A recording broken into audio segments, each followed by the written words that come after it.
What's up YouTube, it's your boy Red Shuggo, and today I'm going to be making a video about a question that I always get, and I'm finally going to be doing it. In today's video, I am going to be explaining what I've done to my triple X.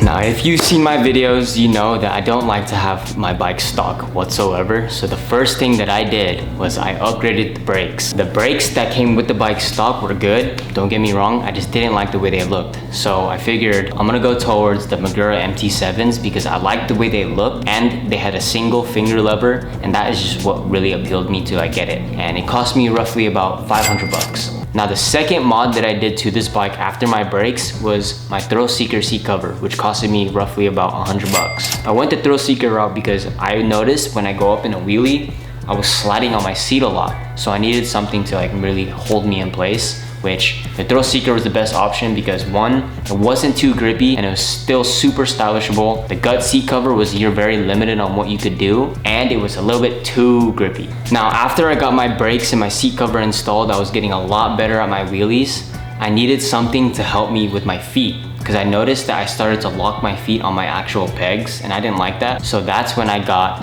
the AstroWorks footlock. If you guys don't know what an AstroWorks footlock does, it basically helps you lock your feet in when you're doing a wheelie. And if you don't know how it works, how you lock your feet in, how that helps, let me show you an example. All right, so basically I'm gonna be using this fence as my reference, and the bars in the middle are the footlock, all right? So basically, when you wheelie, you're like this, you're sitting on your seat, and when you put your feet inside, it kind of helps you lean back. It basically allows you to be really locked in, and you can go out more. So that's how the footlocks work.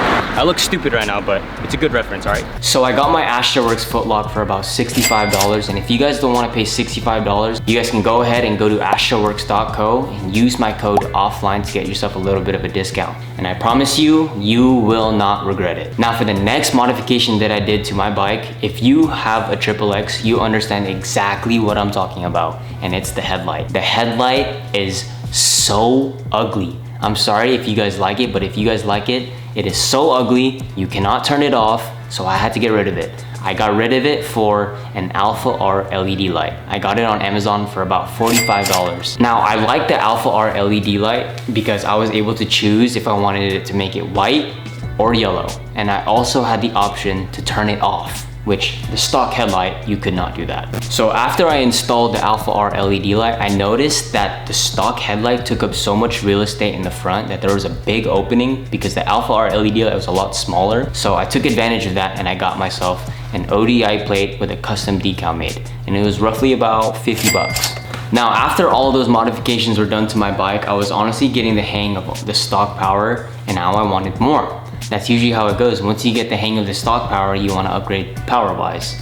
So the first thing that I did was I ordered myself an EBMX X9000 controller for $1,200. I really liked the EBMX X9000 controller because the red complemented my bike, and even though the stock power was 55 miles per hour top speed, the X9000 topped out about 45 miles per hour. So why would I upgrade to the X9000 if it's only going to be 45 miles per hour? The reason why I liked it more was because it gave me a lot more low-end torque. When I wheelie on a stock power, I could not pop it up for the life of me at 20 miles per hour. If I was going faster than 20, I couldn't pop it up. But now that I installed the EBMX X9000 controller, I was going 30 plus miles per hour and I was easily able to pop it up. So I could care less about the top speed. So now that I got my controller installed, I figured I want to change more of my cosmetics. And that's when I got rid of my red handlebars. The red handlebars are nice and all, it was cool, but I didn't like it. Going back to what I said before, I didn't like it because it's stock. I went to my local bike shop and I bought myself a Deity 3-inch riser bars. I didn't want it to be red, but I still wanted there to be red, so I got myself the black bars with the red logo. And that roughly costed me about $85 just for the handlebars. So after upgrading my handlebars, that saying,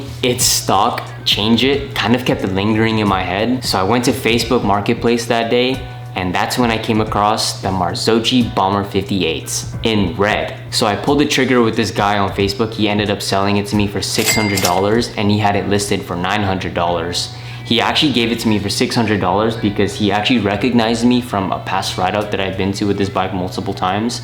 So Juan, if you're watching this, I appreciate you, bro. And that's also when I ordered my direct mount and stem lock from Warp 9, because with the Bomber 58s and the handlebars, there was no way of like putting it together. So you need a direct mount and a stem lock for that, which ended up costing me like around 150 bucks. And after that, my bike started to look so good.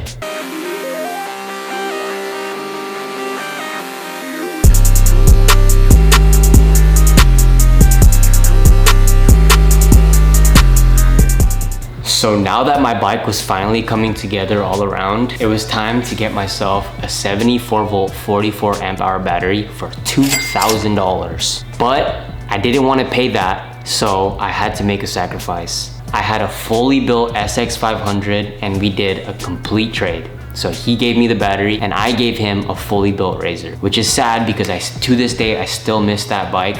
But that battery absolutely changed the game for me.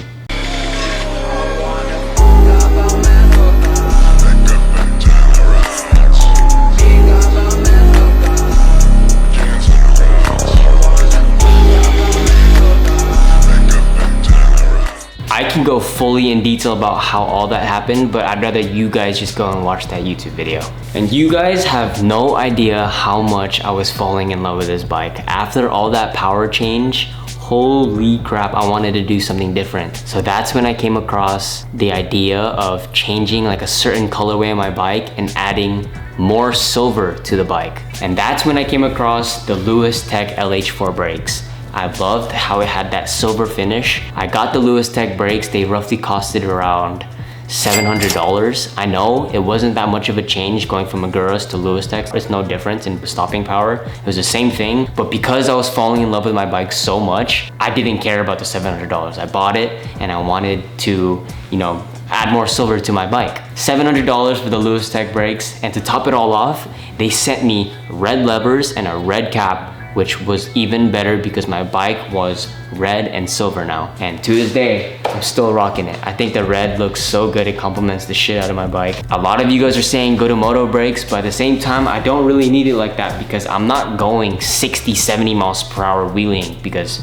I don't want to hit the brake fade. My favorite mod of all time is my Drift 8 number plate. I love it because it's super unique. It's super e-moto style. It changed the game for number plates to me. I liked it because he first gave me a silver finish raw plate, so it kind of complemented the Lewis Tech brakes a lot more, and I was able to add my own taste to the decals, and it was laser engraved. It was a no-brainer, and it cost me $100 to get that plate made, and a best friend.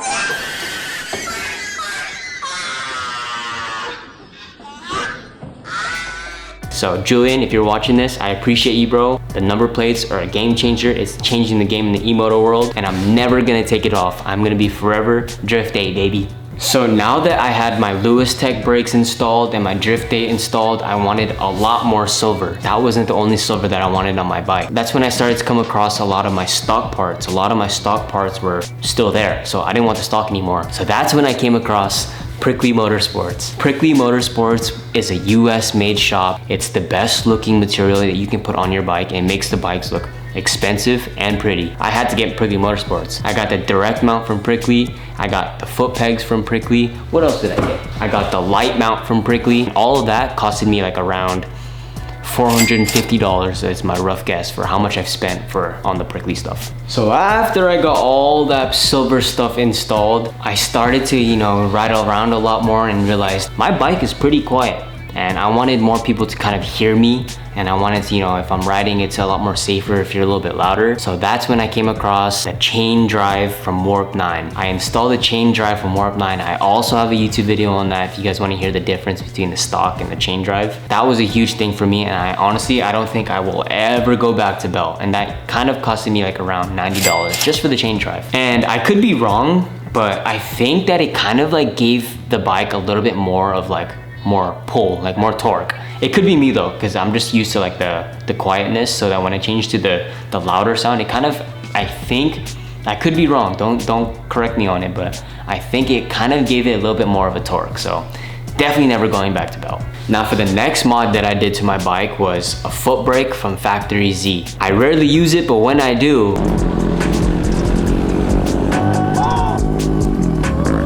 I I eat shit. Not because the foot brake is trash, it's more like I'm trash. I haven't had a lot of experience using like my foot brake at all. I'm always just using a handbrake. If you guys want a foot brake for your setup, head over to factoryz.co. I roughly spent like around $600 for my whole entire setup, but if you guys don't want to pay that full price, you guys can go ahead and use my code SHOGO for a little bit of a discount. Now for the next mod that I installed on my bike, which is the most important to me, is my daughter's handlebars. I always take my daughter to daycare on my bike and I always ride around the area on it. So I kind of want to make it like more comfortable for her. And also like whenever I'm not riding with her, it's kind of like whenever I'm wheeling and I see it, it kind of like works like a good luck charm. So it's kind of like the most important to me. It's like it makes me ride safe because when I'm riding, I'm always thinking about her when I see it. So to me, it's the most important mod. And that costed me like around $100. The best $100 I've ever spent is my daughter's handlebars. And it's cute, I love it. Dang, so now I'm kind of like coming close to like all the things that I've done to my bike, but the second to last thing that I did to my bike is my S2 Baja light. I ended up switching out my Alpha R LED light because the S2 light was honestly a lot better to me. I like to put expensive stuff on my bike, so the S2 light just had to take over. And the Alpha R LED light though, it started to kind of like bug out on me, so it was kind of inevitable of me just to change it out. I switched to the S2 Baja light, I put the yellow lens, and now it makes the bike look 10 times more better. Now, switching to the S2 light was a lot better for me because the Alpha R LED light was very just direct light, but the S2 light was very good with a surround. So I was able to see left and right a little bit more than just the Alpha R LED, which is direct.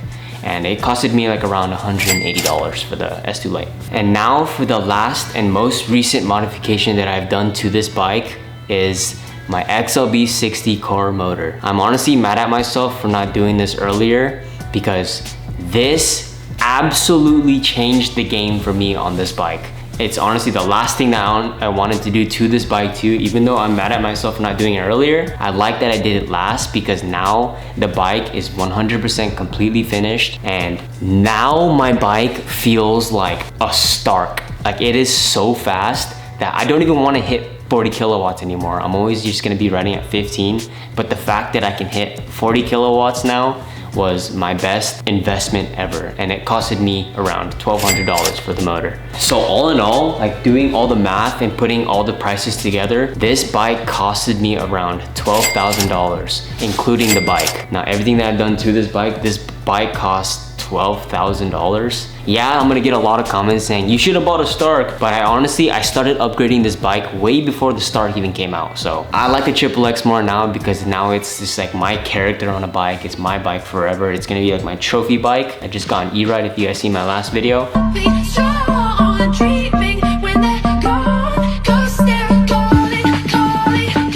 So that's gonna be like my next project bike. Anyways, if you guys made it this far, man, like and subscribe. It only helps the channel. And I'm glad you guys tuned in till the very end. And I'll see you guys next time. Let's go.